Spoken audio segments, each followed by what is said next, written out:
So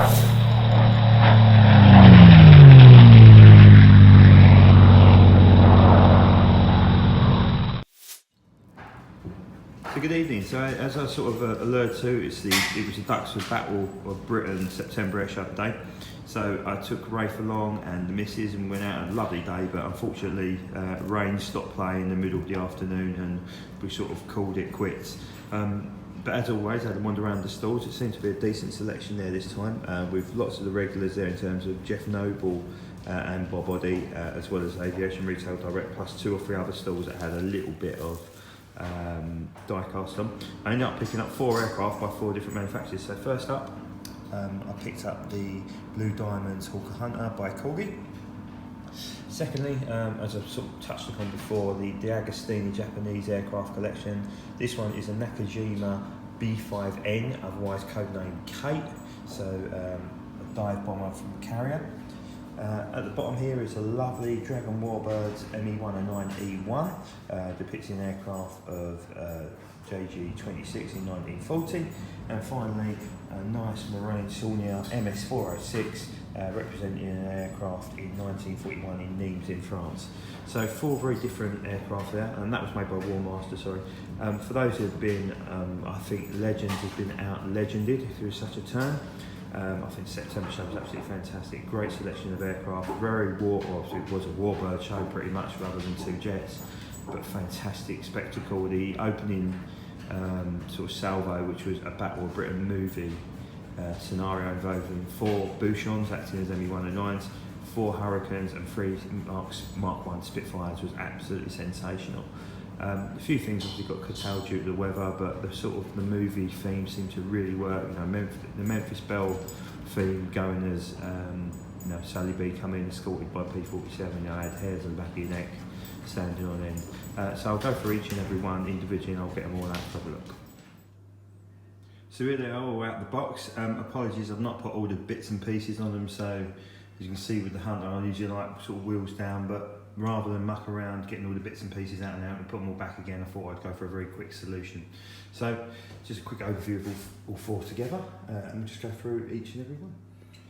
So first up is an oldie but goldie, picked this up for 15 quid, and it is the Hawker Hunter Mark 6 of the Blue Diamonds. So the Blue Diamonds are sort of like the early Red Arrows, so they superseded the Black Arrows, which were disbanded, I think, at the end of 1960. And then 92 Squadron formed their own aerobatic display squadron called the Blue Diamond. So this one here, resplendent in a beautiful sort of blue scheme. I have the Black Arrows one as well, but it's one of those moulds, the Hawker Hunter, that's been around what seems like forever. But it's such a great little model, it really is. I think I'm up to about 10 now. I think it was sort of the first post-war jet I really went after. It's such a lovely little crisp casting. Yeah, it does show its age a little bit, but it's still a great little model, and for all of 15 quid, never out of the box as well. Fantastic little bargain there. Shows you what you can find at shows if you have a look. The second aircraft is this lovely Marine Saulnier MS406. One of these flies, I think it's based in Switzerland now in a Swiss Air Force scheme, but was in a very similar scheme to this for quite some time.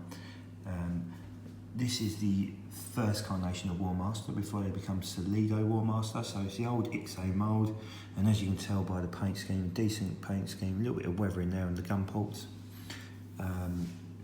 and it's, you know, it does look a lot better in terms of the actual paint. So sort of comparing it to the Japanese one, obviously quite heavy on the panel lines there, which was a IXO stroke Altair sort of way of doing things, but decent paint scheme, nice little aircraft. Obviously it fits in nicely with the Battle of France stuff, although this is a 1941 aircraft.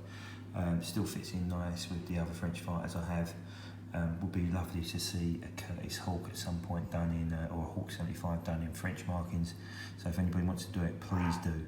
The third aircraft, and probably my favourite, is this lovely Dragon ME109E1. Depicting an aircraft of JG26 in 1940. Now it's got its faults in terms of the way the nose is. If you look at the nose isn't quite right for an E. It's got the cannon in it, but should be a lot flatter to my knowledge. But It's a real lovely aircraft, castings crisp. You can change the canopy to an open canopy style, which I will be. Obviously no pilot in there, which is a shame. But it's such a lovely model, movable. I'll show you. They don't move actually, it's quite surprising. I thought the ailerons did, but the rudder certainly moves, and you can see that wobbling around there. Such a lovely looking aircraft. I've got plenty of the Fs, but no E's as yet, so this is the first one to join the collection, but it will sit along nicely next to the Corgi variants. It's just a shame the nose is a little bit wrong. I suppose if you're a good modeller, you could probably sort of grind that down a little bit, but I'm certainly not going to attempt that. Lovely crisp finish. Like I said, I haven't put all the bits and pieces on it, like the pitted tubes and stuff like that yet. I'll worry about that when we go to set it up. But and the great thing about the Dragon, if I can flip her over a little bit, is it's a one-piece undercarriage system. None of that mucking around trying to get them to sit nicely. One piece, and it just sits in nice and crisp and solidly on its base there. The final aircraft of the collection is the Japanese DAgostino collection, which I've been sort of waxing lyrical about over the last sort of 6 months or so. It's such a great little collection. These, I'm pretty certain Skymax do make some Kates, but you know, you're talking 50-60 quid a pop. I paid £15 for this, and it's decent. You know, again, I've not put all the bits and pieces on it just yet, so no tail wheel or anything like that. So I want to keep it in the box and as solid as possible. It comes with a nice little booklet, but unfortunately it's all in Japanese, and my Japanese, well, I can't speak it, so it's no good. But nice pictures in there of its development and whatnot. Falls into your Pacific theme nicely. Paint finishes nice and crisp. Yeah, well worth taking a punt on. Duxford, 3 or 4 stores had this collection. A lot of the European-based stuff, so like Typhoons and Hurricanes and Corsairs and whatnot. This and a couple of other like Zeros and stuff like that were available, but nothing radical. And I've got now, I think I'm up to 6 or 7 in that collection. But like I said, it just adds to a theme that is relatively difficult to get hold of stuff with outside the sort of Zeros and the Atlas range. So real nice little aircraft. Well, I say little, it's the biggest of the bunch, as you can see, in terms of, if I sort of go back and have a look at all 4. Yeah, it's a decent chunk of aircraft, a decent chunk of die-cast as well. So there we go. You know, sort of as a summary, you know, great air show today. Duxford always seems to deliver. Now, Flying Legends has certainly now got a massive competitor. I think it really needs to up its game a little bit to stand aside, because you know, the whole day for me was brilliant. It felt a lot busier, smooth coming into the car park as well, which was great. Bear in mind we got there about sort of 9:30. Lovely to catch up with all my air show buddies as well. You know, great bunch of people that make going to air shows a lot of fun. We have some good times there. So, no, roll on the 2020 season. It's great to see, with the exception of the little incident with the Spitfire 8 yesterday. It was a nice, safe conclusion to the end of the airshow season. Of course, there's other little bits and bobs like Jet Fest next week, which I'm attending with Rafe and Sasha. And of course, an old Walden show or 2 as well to go. But great to get through the season relatively unscathed. You know, a few little incidents here and there, you know, like Spitfire 11, the Mustang and stuff like that. But no, you know, most importantly, all the pilots are safe. You know, aircraft can be repaired, and you know, again, another season has passed without incident really. So that's it from me. As always, any questions, let us know.